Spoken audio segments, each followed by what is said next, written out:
Good evening, everybody. This is Patrick from the Poison Pen Bookstore, and we're here with another of our virtual events. And tonight, we're really excited to have Jay Jance with us once again. Close it and sign in again.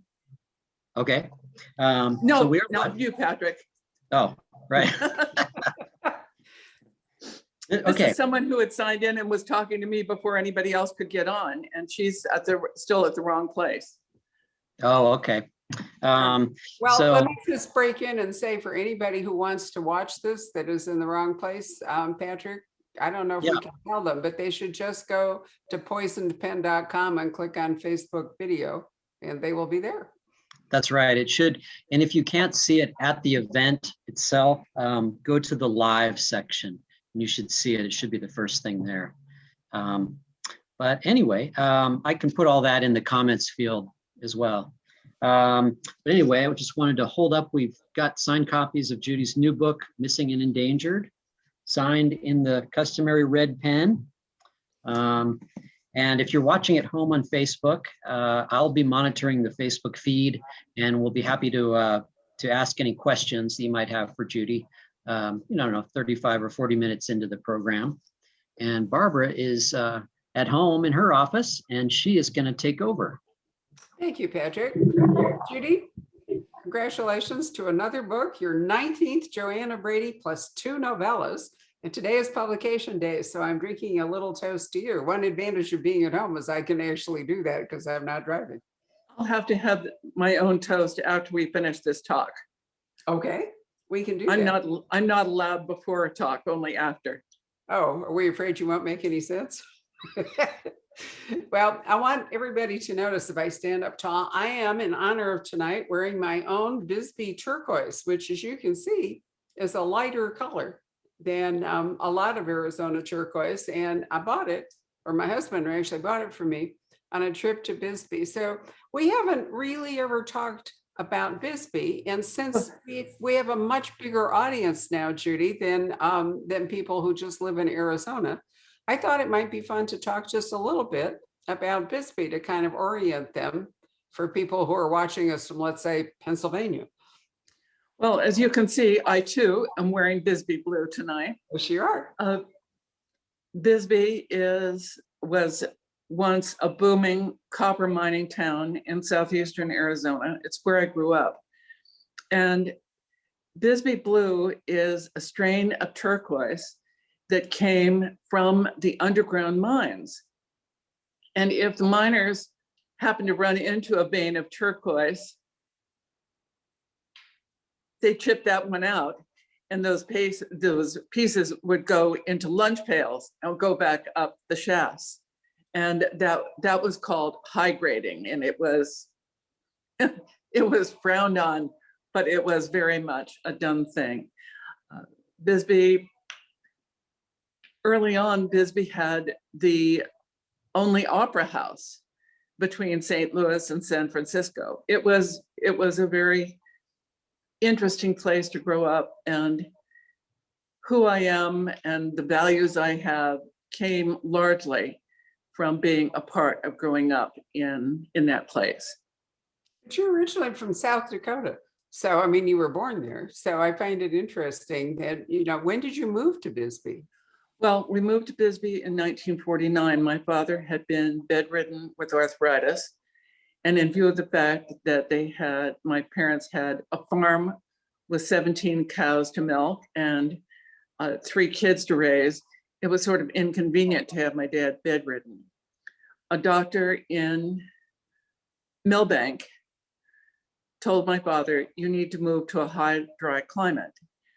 And legend has it that my mother hauled out her ragged geography book. Her favorite class in school was geography. She opened it to a map of Arizona.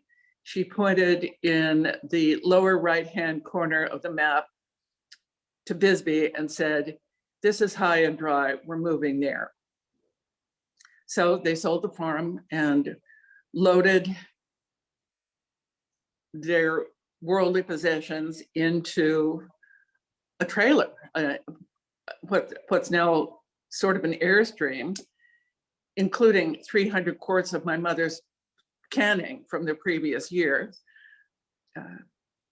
We left the farm on the 28th of January when it was 28 degrees below zero. I don't remember that. I do not remember the 5 days we were stranded in Enid, Oklahoma in a snowstorm. What I do remember was the day in the middle of March, 6 weeks later, when we moved into the house on Yuma Trail.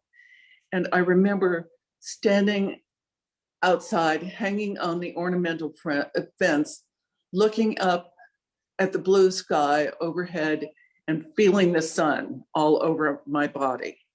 And at age 4, that was the beginning of my love affair with Arizona. That's a wonderful story. Now tell me this, it's been maybe 20 years since I've actually been to Bisbee. And if I recall right, the famous old hotel there is the Copper Queen. Do I have that right? The Copper Queen Hotel, yes. And it's a quirky place. There's a J.A. Jance room and a Teddy Roosevelt room and a John Wayne room. No Tom Mix? No Tom Mix. Tom Mix was Tucson. Well, true, and he died on the road, coming up from, but how far is Bisbee from Tucson? There's a lot of driving in your book that we're going to talk about, so it's sort of good to orient people. Well, it's 100 miles from Bisbee to Tucson, and Joanna Brady's home at High Lonesome Ranch is another 7 miles beyond Bisbee. It's approximately half an hour from Bisbee to Sierra Vista on the left and Douglas on the right. It's about 7 miles to the international border with Mexico.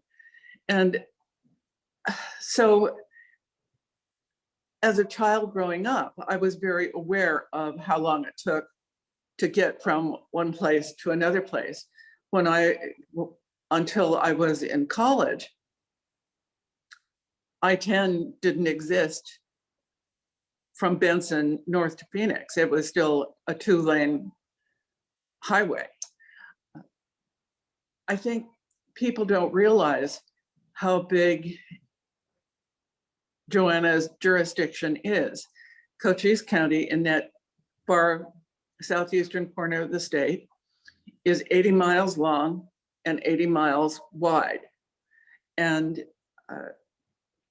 or 80 miles wide and tall, whichever it is. I don't know. I can't figure it out tonight. It's too complicated. But that's a lot of square miles to cover. And she has to do so with a very limited number of sworn officers because her department has only so many deputies, and then there's clerical help, there are jail guards and so forth. So it's the law enforcement presence is very thin on the ground.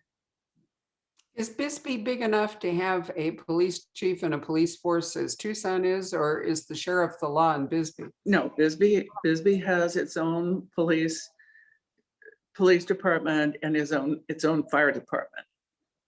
Okay. And how about the mine? I know that the mine, well, at least I think when I was there, it was no longer being worked. It was a tourist attraction. And I remember getting into a hard hat and descending into the mine, which is a gigantic open pit mine. Did it close while you were there, or is it still active? I don't really know. The mines shut down in the mid 70s. Okay. It was a company town. There was a company store where people could buy groceries and have it come out of their paychecks at the end of the next 2 weeks.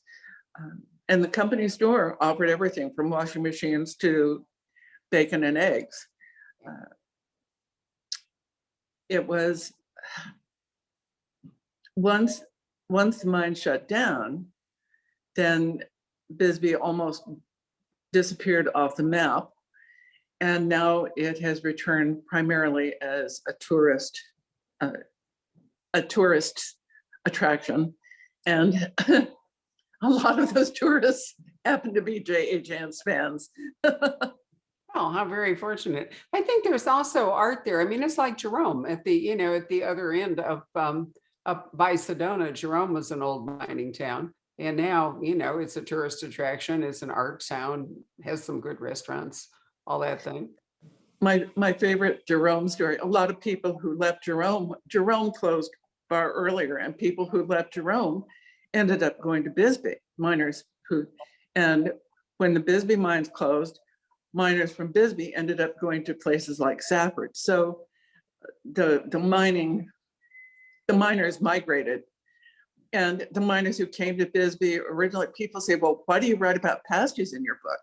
Well, a lot of the miners who left England and Cornwall and Wales when the tin mines gave out, went to Michigan and then ended up coming to Bisbee.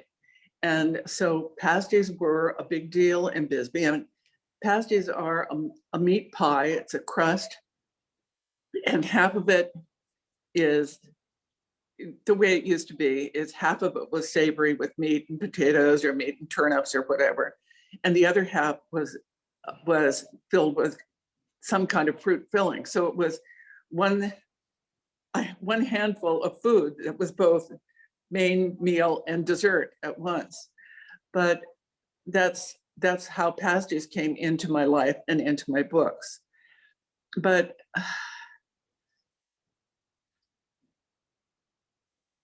the men who worked in the mines, including my father, didn't want their kids to work in the mines. And so they did their best to aim us in a direction where we wouldn't end up having to do what they did. My father, when we moved to Bisbee, he went to work in the mines originally. And then he and a man he met working in the mine opened a construction company. And eventually when they sold that, my father went into the life insurance business. Well, I was writing the second Joanna Brady book. I was supposed to be writing the second Joanna Brady book. And the story had sort of stalled out, and I was dealing with writer's block. So someone told me about a book called Going Back to Bisbee, written by a man named Richard Shelton, who was actually a teacher at Lowell Elementary School when I was a student at the next school over, Greenway. And so in the guise of doing research, I read that book. It was writer's block, pure and simple. But in reading Richard Shelton's book, I unlocked part of my own history so I could understand it better. He wrote about how when he came to Bisbee, he was shocked by the class segregation that existed in Bisbee. On the one hand, there were the white collar workers, the mining executives, the bankers, the insurance people, the lawyers, the company bigwigs. Those were all one part of society. And the other society were all the blue collar workers, the people who worked in the stores, the people who worked in the mines. And what Richard Shelton discovered was that as a teacher, he was expected to hang out with the white collar workers and not mingle with the blue collar workers at anything other than a school function. And all of a sudden, a light dawned on me. I was growing up, I had this sense of being an outsider. And part of it happened because when we came to Bisbee, my dad worked in the mines, and then he ran a construction company. That put us in the blue collar camp. When I was in 7th grade, he went into the life insurance business and moved to the white collar camp, leaving his kids in sort of this social limbo because the white collar kids didn't want to accept us And the blue collar kids didn't trust us anymore. And that was a very important aspect of my becoming a writer, because that turned me into an observer rather than an active participant. And I think that's always been one of my strong suits as a writer. I'm a keen observer of the people and things going on around me, and I use those things to go into my books. One of my early adopters, who stayed up until 3 o'clock this morning reading the book because it came in at midnight, wrote to me and said, when she got to the part in the story where where Jenny and her friend, her rodeo riding friend, Nick, are calling each other Sarah Sponda. Well, that's their nicknames for it. It's sort of a secret handshake. But Sarah Sponda is Sarah Sponda, Sarah Sponda, Sarah Sponda, Red Set Set. That's a song I learned in Girl Scouts when I was in Girl Scouts. And so I put that in, and yet it was a touchstone in that book that really spoke to that particular reader. You know, I was going to bring up going back to Bisbee. In fact, I asked Patrick to, because he's at home, to see if he could chase up his copy so we could talk about it. But in the process, I looked at it again and I remembered that there you are, Patrick, and there's your copy, Going Back to Bisbee by Richard. I dug all over the place for it. I finally found it. I know we had one at the store, but there was a one book Arizona program that was run by the West Valley Arts Council, if I remember. And in 2007, Going Back to Bisbee was the one book Arizona that everybody read and then talked about. And it generated a load of conversation. Many, many people read it. We had trouble keeping it in stock for a long time. So I recalled it when I was reading. Well, I always do when I think about Joanna, but particularly when reading Missing and Endangered, I thought about a lot of things. I mean, you don't write about the mine, so I figured the mine is closed. I thought about the fact that Cochise County is so large, and one of her problems in this book is that she's losing deputies, or she's losing staff and isn't quite sure what to do about that. One of whom is unfortunately quite up close to the beginning of the book, is shot, and one isn't sure how he's going to do. He's airlifted off to the hospital. And the other was that because they are not just driving around Cochise County, but also Bush makes a trip up to Flagstaff. You know, we're at NAU part of the time. And I was just there in January, and Judy, it was wonderful. We were driving around the campus. It was on the winter break. I stepped out of the car, and this little R2D2 thing was rolling up the street at me. And it was a robot delivering pizza to one of the NAU dorms. And it rumbled by, but it was so funny. You know, I stood there and I watched it. It was two balls, you know, kind of rolling towards me and then rolling past, and it had a little sign on it, you know, saying delivery. And it was clearly heading off. And I realized how big NAU has grown. I mean, it's really a big. It's massive. Place. It's massive. Yes. Yeah. But I think your Allie Reynolds series is set north of Phoenix, but mostly around Preston, Sedona and so forth. But I thought this book was especially interesting because you're all the way from Sierra Vista to Flagstaff. And as I said, there's a lot of moving around in the book. There's a lot of drive time. Yeah, you know, Arizona, it's really big. I always surprise British authors when we talk to them by pointing out you could drop the entire British Isle into Arizona. Well, Bisbee, Arizona became a lot more approachable once they raised the speed limit to 75. At 55, Arizona took forever. That's absolutely true. And for ages, you know, there was a terribly dangerous road from Phoenix, really from Scottsdale out to Fountain Hills, going up north to Payson. And, you know, Highway I can't remember what is 87 that goes north to Sedona, but I can't remember what the highway might be 87. Anyway, it had the highest traffic fatality rate in the state.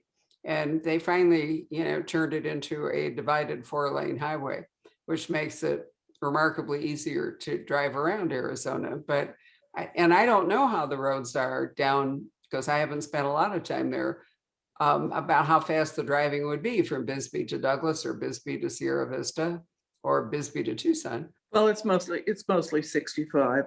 But something I'd like to talk about for a moment is the reason Joanna and Butch are involved with NAU is that's where Joanna's daughter, Jenny, is a sophomore in college. I first met Jennifer Ann Brady in the first scenes of Desert Heat 19 books ago. It was the evening of her parents' 10th wedding anniversary. She was 9 years old, and at Greenway School, which Jenny was attending, they just had this little smidgen of sex ed. And Jenny was smart enough to get that message and count up the numbers on her fingers and figure out that there weren't quite enough months between her parents' 10th wedding anniversary and her birthday. And so sitting with her mother and her grandmother, waiting for her dad to come home so her parents can go out to celebrate their anniversary, Jenny drops a bombshell into the conversation by asking her mom a question. Mom, was I a preemie? Well, of course, she was not a preemie. She was on time. The wedding was what was late. And this has been a matter of absolute warfare between between Joanna Brady and her mother, Eleanor. Eleanor has been on a tear over the fact that Joanna got pregnant out of wedlock at age 17, and Eleanor has never gotten over it. Well, we don't find out until years later that Eleanor and Joanna's father, D.H. Lathrop, had a baby out of wedlock before they got married too, only they gave that baby up for adoption. So that issue that Jenny pops out of her mouth on page 1, scene 1 in the book is this thread that leads all the way through all of these books. This afternoon, I received an email from someone who said, I just started the book, and within 2 pages, I'm feeling completely at home because I watched Jenny grow up from the time she was little. True. And now she has 2 extremely young siblings. Yes. Joanna and Butch have had 2 children. And I have had people write to me and say Joanna Brady is too old to be having more kids, and with her dangerous job, she shouldn't be having any. And everybody's entitled to their opinion, but I'm sorry, I'm writing the books. You get to decide her life. I think it's wonderful that you were able to plumb back into family history to come out with this information about Joanna's parents, both of whom now are deceased. We've come a long way in 19 books with how lives change. One of the things I always like about your books is the way that the characters react to the events of the previous books. They're not Teflon. And, when you start a new book, we're always conscious of the things that led them to the place they are when you start the new book. And I really like that. It does feel, like you're doing family history when you read them.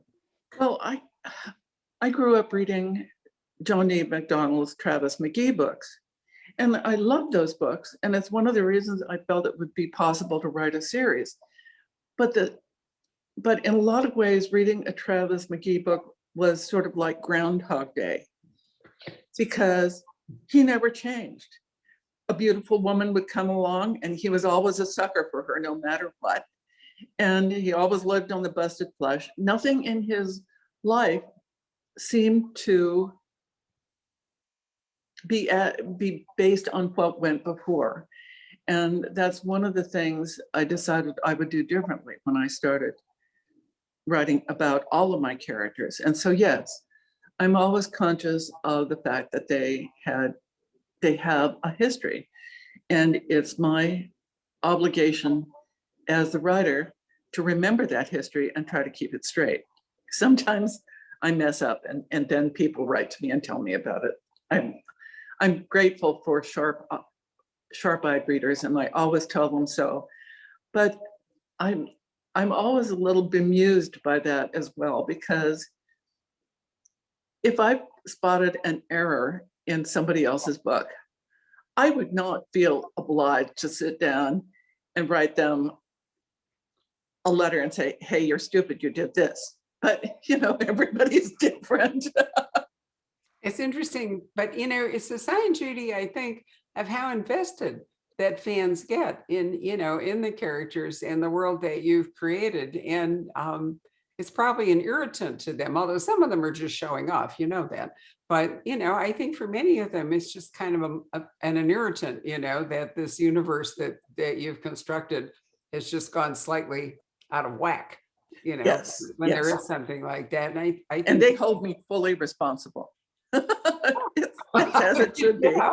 Sorry, but you really are. You're the god of this universe. There it is. But I was thinking about, you're two of the people that work for Joanna in the sheriff's department, one of whom is about to retire. And his medical history has come back into play. And then another one is shot. And if he comes back to work, if he survives, I don't want to spoil anything by talking about that, but should he survive and come back to work, he's had a really terrible wound, and he may be on limited duty. Exactly. And of course, there's one young woman who has been a clerk in the public office there at the sheriff's department, and Joanna hired her because she was widowed. She was the widow of one of her deputies. And Joanna hired her to be a clerk, but the young woman now wants to be a deputy in her own right because, I'm sorry, the way the world works, deputies out on patrol earn more money than clerks working in the office. And she's the sole support of a young child, and she needs to earn more money. Well, that's true. But you also point out that, while she came into the clerk's job, as it was kind of a charity act and she wasn't all that excited about it, by working there, she's really become interested in police work. So, sure, part of it's the money, but I think you went to some trouble to say that she's really interested in being a deputy in the job. Well, one of the things that I believe as I create these casts of characters is that police officers are people first. They're people before they become cops, and they're people after they become cops. And I try to make clear that that's the case, that these aren't automatons walking around just going blam, blam, blam at whoever happens to be around. They really are people, and they're affected, deeply affected by the crimes and the crime scenes they encounter. They don't walk away from those scenes without carrying something of whatever happened there imprinted on their souls. Well, but Joanna came to this, I don't mean but, let's start over again. Joanna came to the job because her husband, Andy, was killed. And they thought she would be a charity case too. Well, but he was running for election and she was persuaded to do it and surprisingly won. But then I think you also point out, how hard she worked to learn the job. And she does run the sheriff's department to some degree, although it has the obvious discipline and everything, but like an extended family. She runs it differently than a guy would run it. I was at a book signing in Phoenix. And when it was time for questions, this woman held up her hand and she said, "My father was a doctor. My husband is a doctor, but that doesn't mean I can be a doctor." And just because Joanna's father was sheriff and her husband was a deputy sheriff doesn't mean Joanna can be sheriff. And I said, well, no, she won the election and she realized she wasn't a sheriff, that she wasn't professional law enforcement. So in book 3, she actually sends herself to the police academy. And I asked the woman who asked me the question, well, did you read that book? And she said, no, I don't like the Joanna Brady books. Oh, you never do know what's going to come out of people's mouths, do you? But it's true that Joanna sent herself to the academy to learn the job, and she's happy to have other people become educated in it. But anyway, what's interesting also to me about this book is because we've already pointed out that Jenny is up in Flagstaff, where she has a roommate named Beth, who is very unworldly and is getting into trouble. And then down here in Bisbee, we have The officer involved shooting. we have a domestic that he's called to serve a warrant and winds up getting shot, and bad things happen. So you have 2 cases going on, 2 investigations, one up north and one down in Bisbee. And while Joanna's not working the case up north, because she really can't, she doesn't have jurisdiction up there. She's affected by it. Right. That one is we see that from Jenny and Beth's perspective. So you're telling that story. And then down in Bisbee, we have Joanna working that case with, I might say, a number of other law enforcement agencies, because there are several of them that wind up getting involved in this, what originally looks like just a domestic case. So I thought that was an interesting construction. Did you, when you started out, which was the plot that you started with? I know I've read that you like to start out with a body, you like to kill somebody and then spend the rest of the book trying to figure out why this person died and who did it. Actually, I started the book with the idea of the online predator. I had watched a show on ID Discovery on Web of Evil, a Web of Lies, in which an online predator, this middle-aged man posing to be a college-age kid, creates this connection between himself and a 16-year-old girl in Scottsdale, as I recall. And eventually he encourages her to send him naked selfies of her. And when it's called sextortion. He tells her if she doesn't do exactly what he says, he's going to release the photos to the internet. Well, in that case, the mother, the girl's mother, the girl had threatened suicide. The girl's mother got wind of it, and she actually raised enough hell that the guy was tracked down and put a stop to it. But that was the one part of the story that was floating around in my head. The domestic violence issue, again, it came from a piece of email that came into me from a fan. It was a year ago at Christmas time. And this woman said that her son had been in a very abusive marriage, and he left, and the mother had cut off all access for him to have to his kids. And the grandmother wrote to me and said that she was leaving her Christmas tree up until her granddaughters could come and get their Christmas presents and unwrap them. That was Christmas a year ago, and that Christmas tree never went down. But when we hear the word domestic violence, we're all sure that, and most of the time it is, the man who is the bad guy, the man who is the abuser. But I took that story in this book and sort of turned it on its ear. And the character in this book, in the book Field of Bones, the character that won my heart was Letitia Markham. She was a remarkable character, and I still can't get her out of my head. In this book, it's a 7-year-old girl named Kendall, and she is living in this totally dysfunctional family with a mother who is a total fruitcake, and her only guiding star, her North Star, is her stepfather. And he's the guy who is shot in the opening pages of this book. He is shot and dies. And Kendall, she's so resourceful, and she's so determined to protect her little brother. Her brother's a baby, he's only 5. She looks out the window, she sees the blood under her father's body.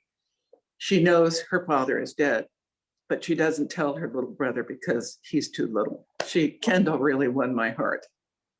Well, not only that, but the little brother has sustained a really tragic loss, which is his beloved dog named Coon. And the mother, who is a really despicable character, has, told him that the dog broke out, ran away, and, I can't remember, either run over or disappeared. He told him he got run over. Right, and was dead. And so the dog is kind of a specter out there, but the little boy has already endured the loss of his dog. And I think I felt like Kendall felt he just couldn't sustain another major loss. So she tries to protect him. And I'm so moved by the fact that they were terrified of mom's boyfriend. And so they didn't want to step out of their room. So she had, the equivalent of a Ash of food. Well, she had a stash of food and all, but she also had basically a pee bucket, so they didn't have to venture out to the bathroom and so forth. And, it's a really moving story of these 2 kids that are, trying to take care of themselves and under siege while their mother, whose taste in men is clearly not. And when their grandmother shows up and takes them shopping, and they can have anything they want to buy. They can go to the pancake house and they have as many pancakes as they want. It's like a miracle to them. And boy, those kids really worm their way into my heart. I don't suppose that seems sort of nuts. And maybe you have to be nuts to be able to write books. But those 2 little kids really won me over in this book. Well, let's give a shout out too to the grandmothers, because there's more than one. There are at least 2 dysfunctional mothers, but there are 2 very functional grandmothers in this book. And I thought that you must have done some research about custody laws and grandparent rights and what can happen. So who do you rely on, for information about legal matters? Well, we have our attorney who handles our estate matters, and I can pose questions to her, and if it's something that has to do with another state, she points me in the right direction. Well, I did think that you needed to do a deep dive into custody laws and other things to make this book work out. And, the fact that it also took multi-agent cooperation to resolve both cases was really interesting too. So you must have learned, because of the Beaumont books as well, you must have really learned a lot about police procedure over the years, even though you're not an actual serving officer. I was driving my grandson to youth group the other night, and I was explaining to him how when I started writing the Beaumont books in the 1980s, There was no such thing as DNA. At that point, what they could take away from a crime scene was maybe fingerprints that had to be checked against individual fingerprint cards. Yeah. And if they found blood, what they could do was type it, and they could tell if it was A, B, O, or whatever. But there was no way to do DNA and point directly to a killer. So APIS, the integrated fingerprint identification system, wasn't even in its infancy when I started writing the Beaumont books. That came on later. So crime scene forensics have changed remarkably in the 40 years I've been doing this. They really have. Not only that, you've had to, and you do this in the Allie Reynolds books, you've had to do a lot about cybercrime, because in order to deal with the problem that Jennifer and Beth have, it takes a lot. It's the cybercrime, essentially, the sexting and the sextortion and whatever. So you've obviously worked out, how that kind of a case would be handled. Again, you must have had some sort of expert. Is Bill good enough to give you all that, or do you have to go further afield? No, Bill is my go-to guy when it comes to tech stuff. And he's the one who, years ago, I was sitting in my chair and he's sitting next to me, and he said, AI is pretty interesting. You should write a book about AI. And I said, I'm a liberal arts major. What do I know about artificial intelligence?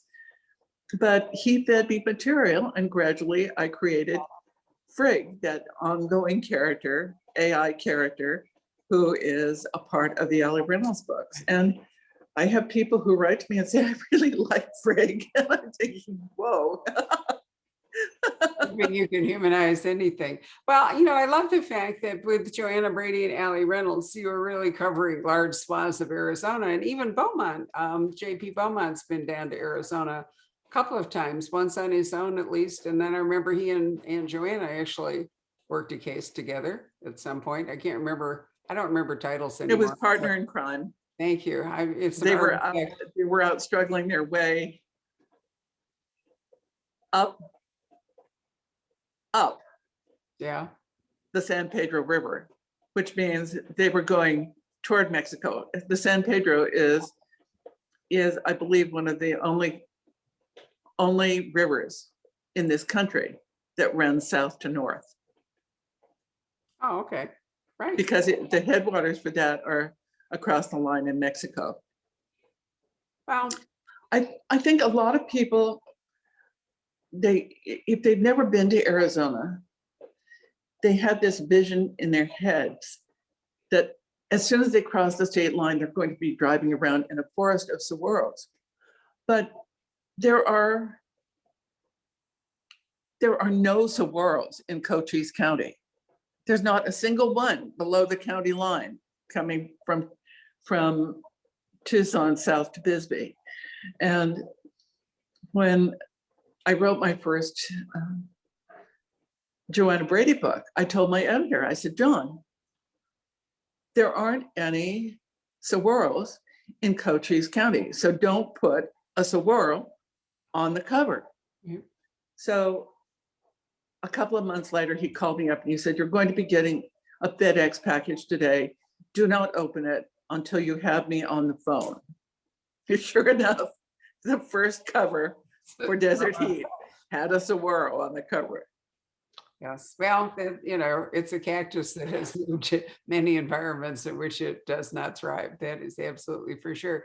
Patrick, why don't you come back and tell us if we have questions from the audience that you'd like to discuss. Patrick is a native Arizonan, so he really likes talking about books that are about Arizona. Not quite native. I came here when I was 3. Oh, sorry. But, yeah, close enough. Judy, do you know this book, The Bisbee 17? By Robert do know Houston? that book, yes. I know Bisbee 17. Good book. Yeah, we have a lot of people watching and chiming Actually, in Bisbee, Arizona.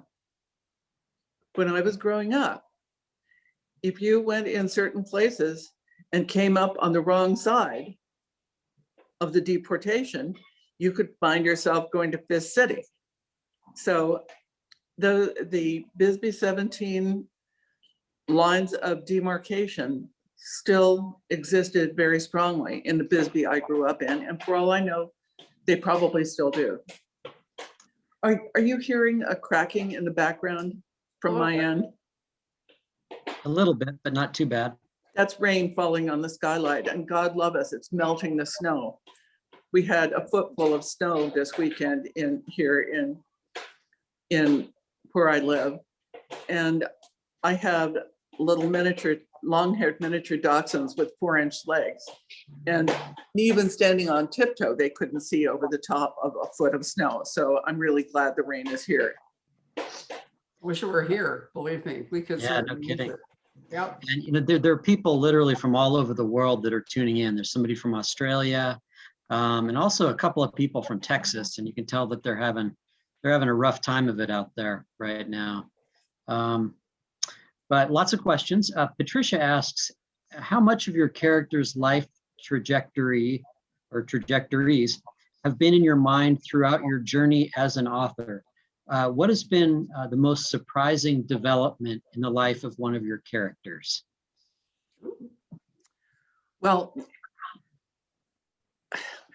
number one, there is no pre-planned trajectory. I never did outlining. I hated outlining when I met it in the 6th grade. Nothing that has happened to me in the intervening decades has changed my mind. I know J.K. Rowling had the whole Harry Potter series outlined in advance before she ever started writing. That's not me.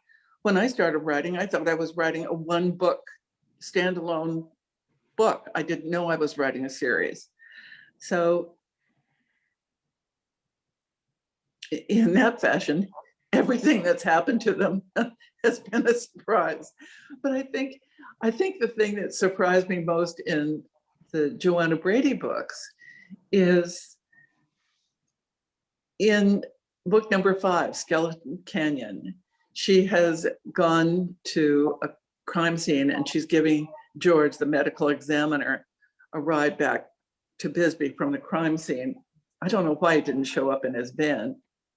Anyway, they were riding along, Joanna is at the wheel, and he drops the bomb that between books, while my readers had their backs turned and while the writer had her back turned, George and Joanna's mother, Eleanor, had eloped. Joanna almost wrecked the car and I almost dropped my computer. We were both really surprised. So I guess that's the thing that surprised me the most. But in a recent book, Beaumont was really astonished when somebody knocked on the door and had an infant carrier, and in the infant carrier was a baby who was the daughter of the daughter J.P. Beaumont never knew he had. So that was sort of a big surprise too. So things surprised me. If I always knew in advance what was going to happen to my characters, I would have no motivation to write the book. Can you talk a little bit about your novel, Second Watch? I know that was a deeply personal book. It was a deeply personal book. It's hard to remember how old my characters are or when their birthdays are. And so with J.P. Beaumont, I gave him my birthday. We were both born on the 27th of October, 1944. And at Thanksgiving one year, we were sitting around eating turkey. This was back in the old days when you could actually have a Thanksgiving dinner and invite people. My one son said, you know, Mom, J.P. Beaumont is getting sort of long of tooth.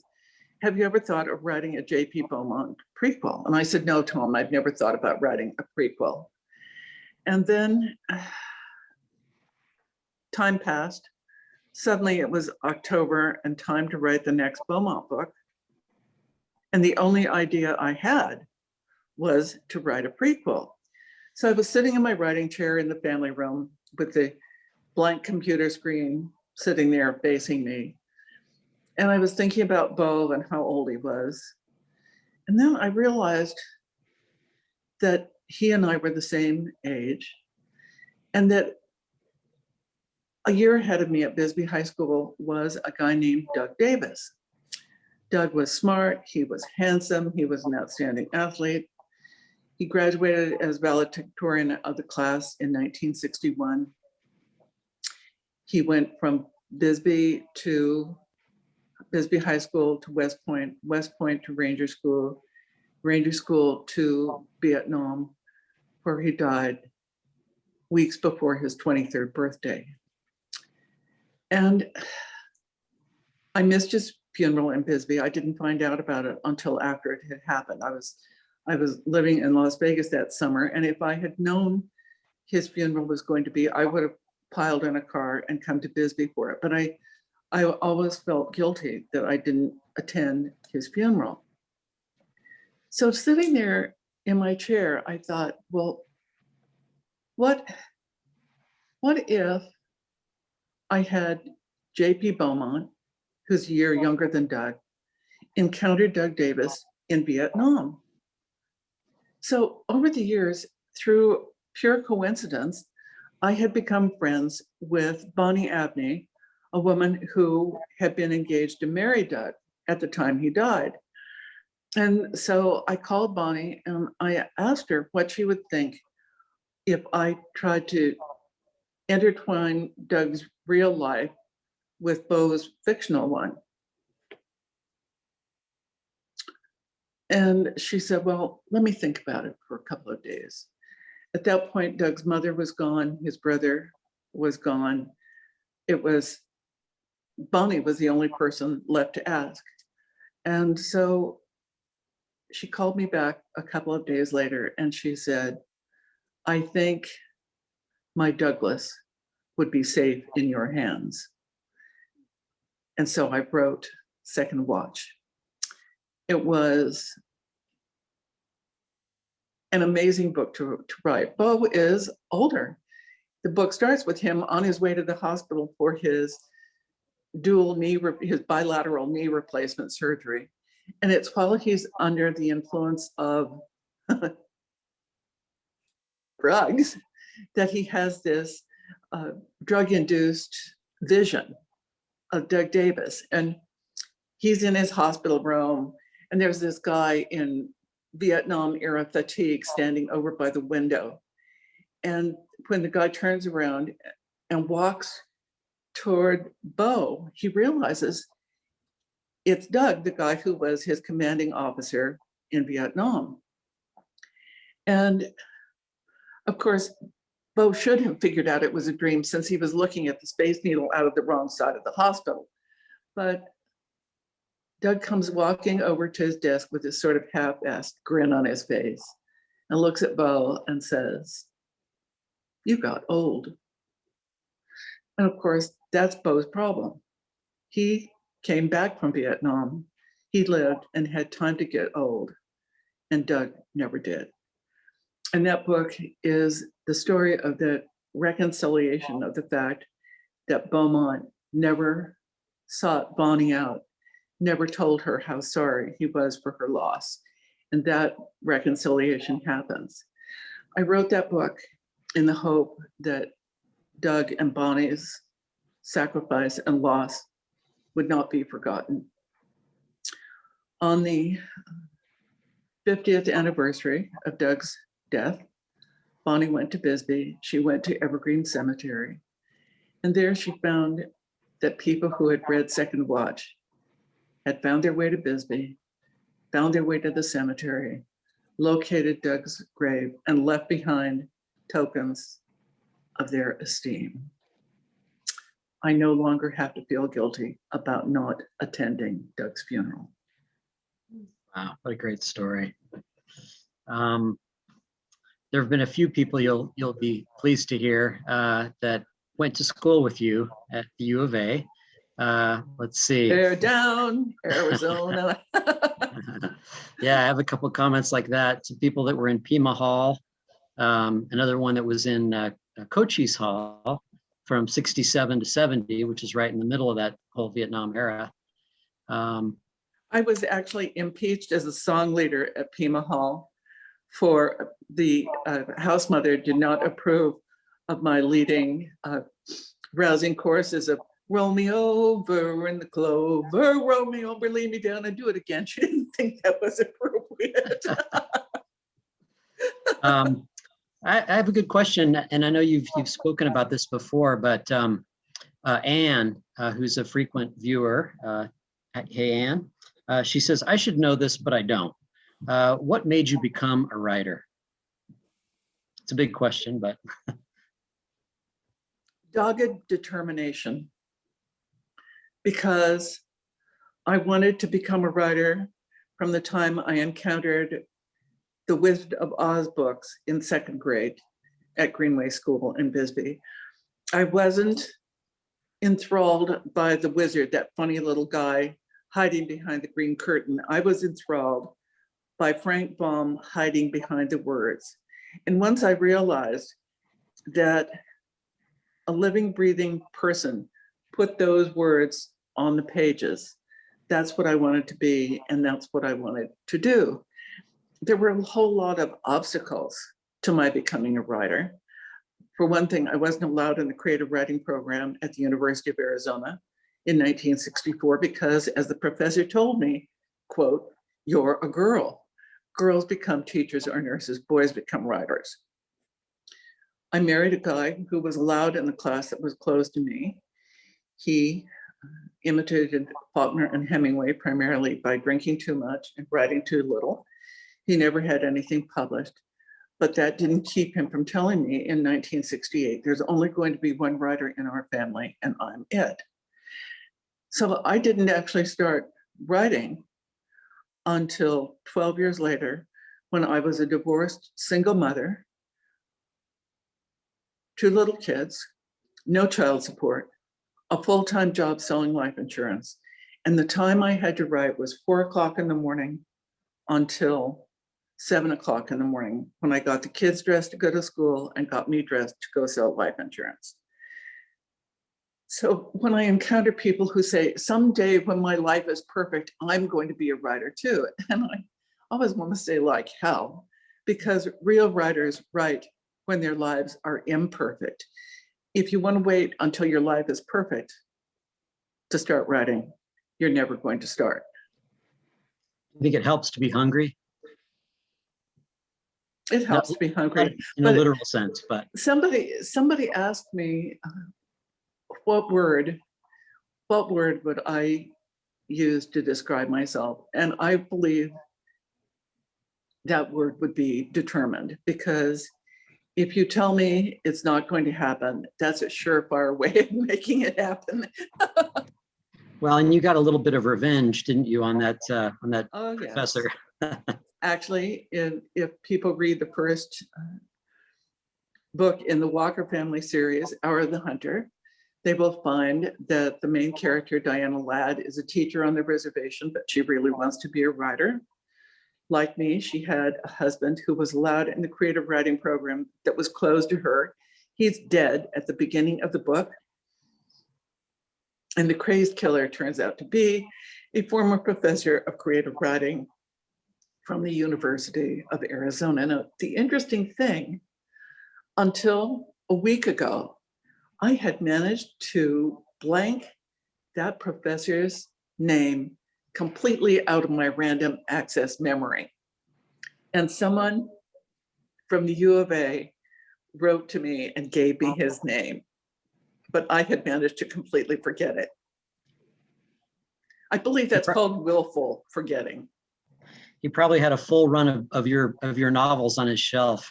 No, he did not. Both he and my first husband died before my first book was published in 1985. So I'm bad. I am a bad person to say this, but I always expect that every time I hit the New York Times list, those 2 guys are spinning in their graves. And I'm hoping a spinning session is coming for them with this book. You mentioned the Walker family series, and that was one thing I wanted to ask you, and what several other people are asking too. When will we see another installment in that story?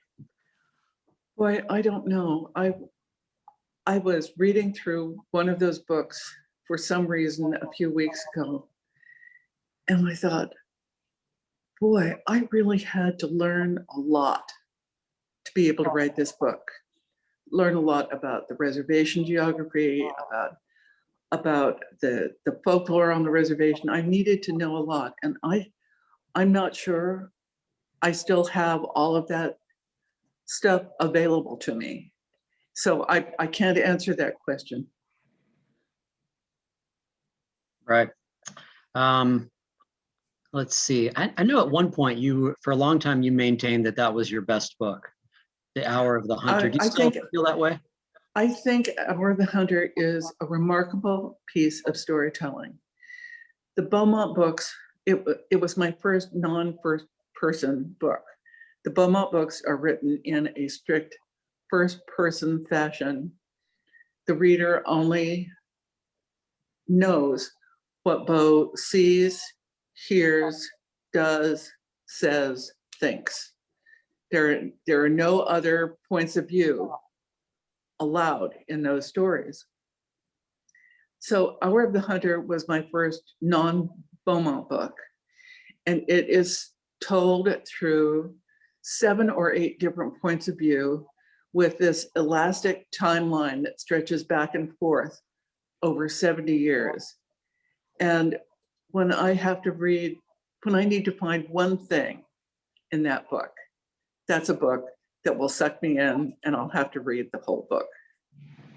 It was our best-selling book it probably is for me. It's our very best-selling J.A. Jance book. I thought it was a remarkable book. And let me add too, unless I'm completely crazy, but I am fairly sure that I attended the ceremony at University of Arizona where your archives are now part of the collection. And I remember that was a moment of revenge, for you. And it was a lot of fun for me because I heard the whole story behind it so often. Not only are my papers there, my first computer, my dual floppy steam-driven Eagle with 128K of memory is there, along with all the manuals that made that Hummer work. When I came dragging home with my boyfriend at age 18, my parents took one look at him, and my dad said, "This guy's a raging alcoholic." And I said, "Oh, what do you know? You're just a couple of teetotalers."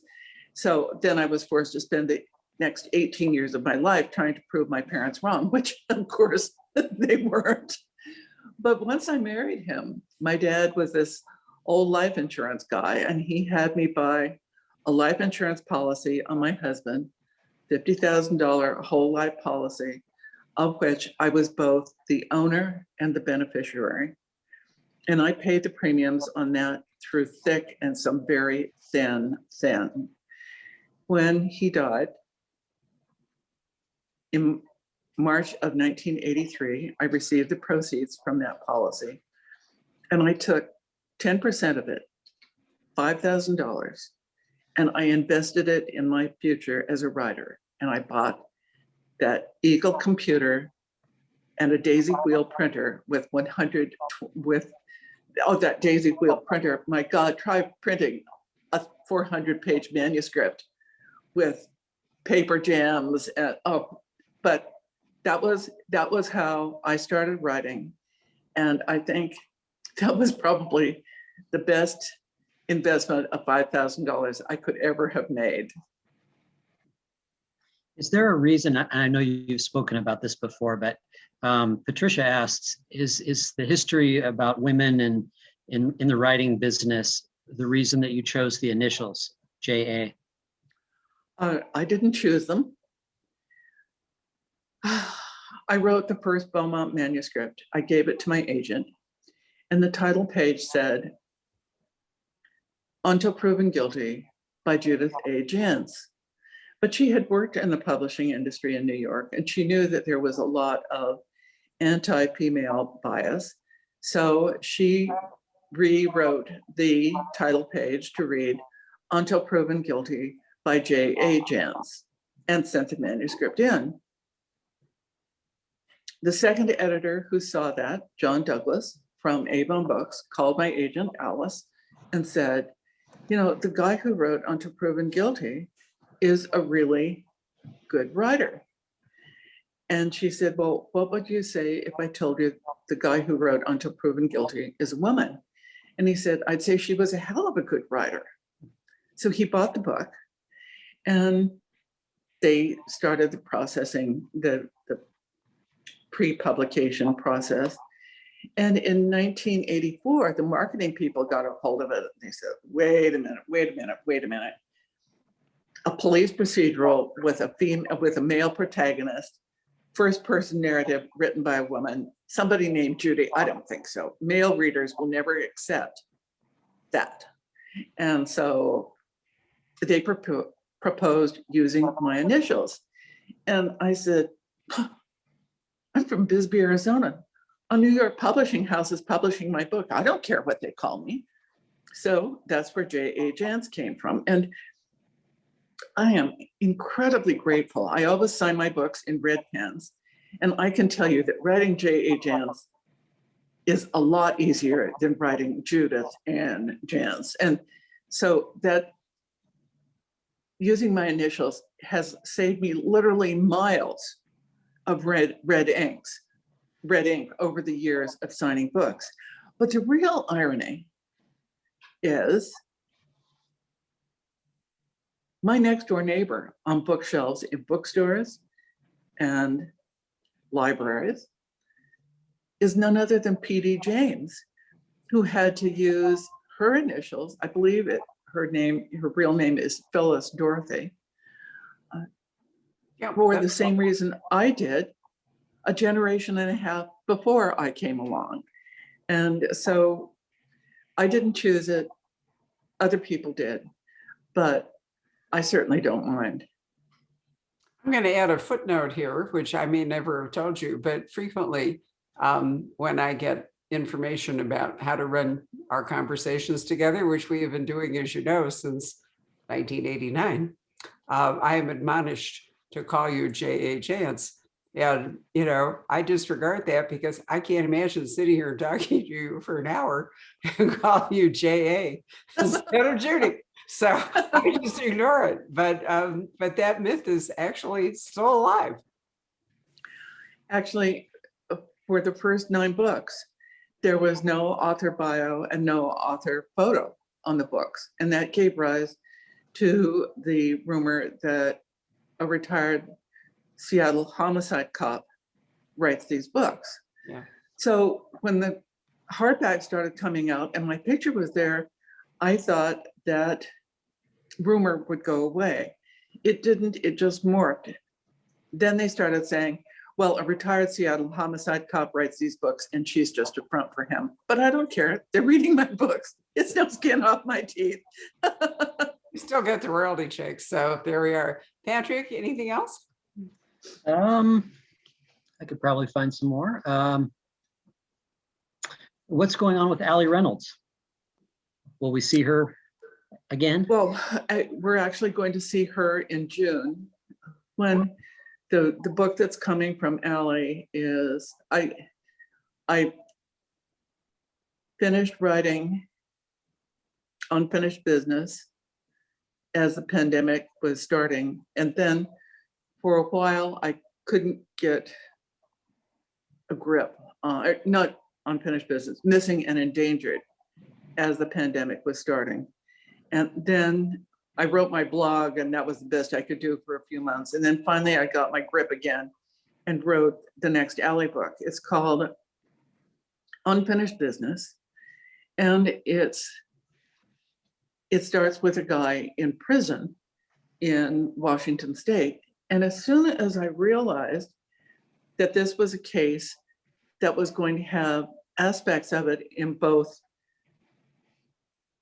current Arizona and cold case Washington, well, who works cold cases in Washington but J.P. Beaumont? And why waste him?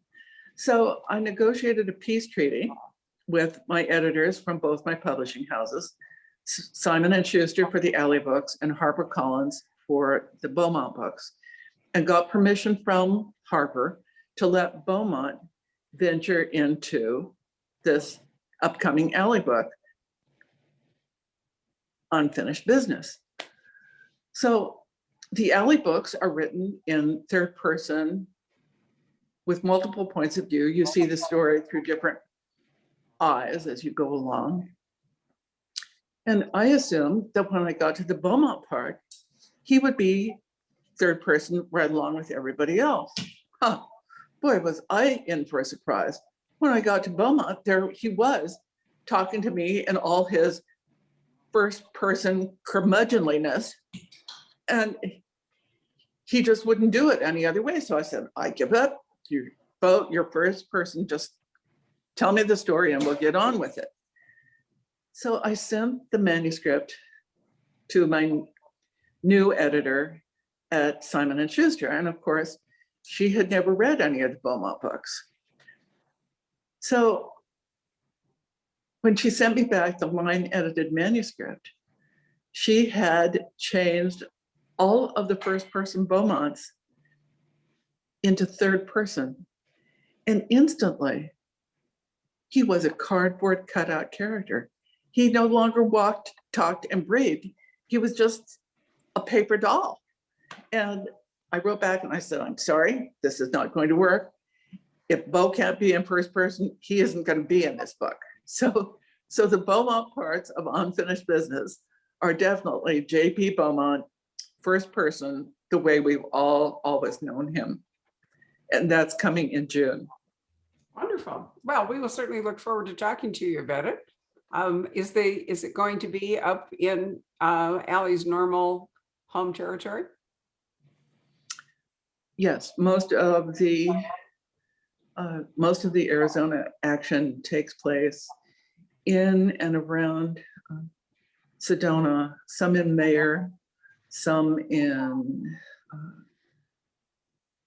okay, that little town's name has fallen out of my head.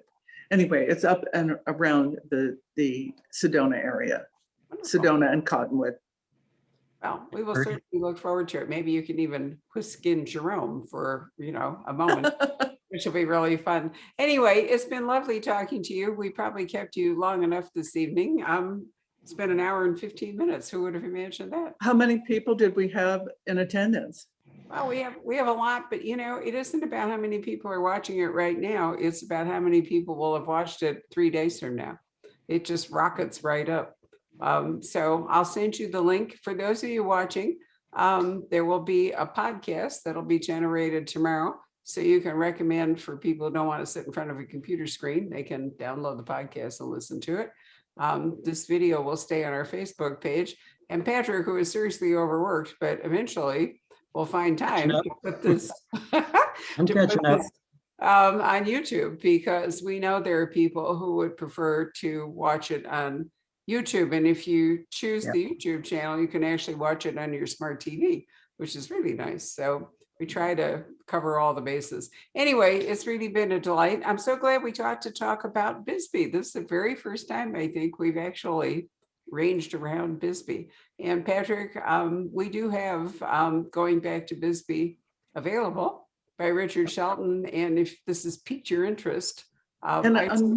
Another book I hope you will keep in stock is Marshall Trimble's Roadside History of Arizona. Yes, we do. Because when people are driving through Arizona, that is an invaluable resource to know what's happened where you are.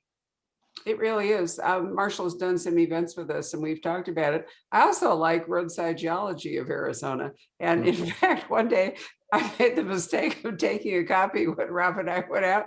Now we're traveling through all this beautiful country. Where am I? My head's in the book. And by the time I've read them, I look up and we've already flashed past whatever it was that we are.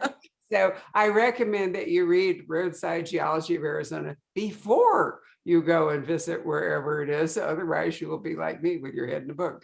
Anyway, thank you all very much for watching. We have actually not a whole lot of signed copies, as we showed you, autographed copies of Missing and Endangered with the famous J.A. Jance red signature. So grab one while you can. And we thank you for doing that. I know it's a lot of work, and I wish we could send a person to come to your home and unpack books and help you do it and pack them back up again. So you've been a big sport to do that for us during the pandemic, Judy. So we really thank you very much. So good night, everybody, and see you soon. Happy trails. Thank you. Good night, Patrick. Good night.